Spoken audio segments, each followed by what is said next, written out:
বাবু, হ্যাঁ কি হয়েছে? রুটিগুলো না সব পুড়ে গেছে। আচ্ছা ঠিক আছে, তুমি চিন্তা করো না, আমি কালকে চাটুটা পাল্টে দেবো, তাহলে দেখবে আর একটা রুটি পুড়বে না। ঠিক আছে বাবু, আজকেও সব রুটিগুলো পুড়ে গেছে।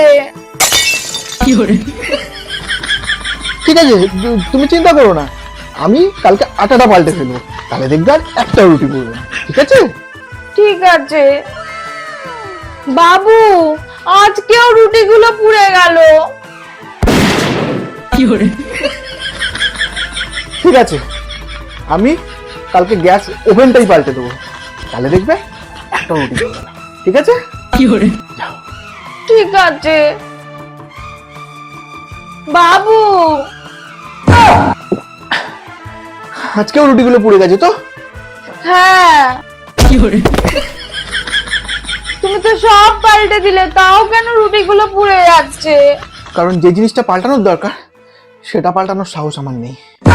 কি বললে তুমি? না, বলছিলাম যে আজকে আমি বাইরে থেকে রুটিগুলো কিনে আনি। হ্যাঁ, সেইটাই ভালো। সেই ভালো।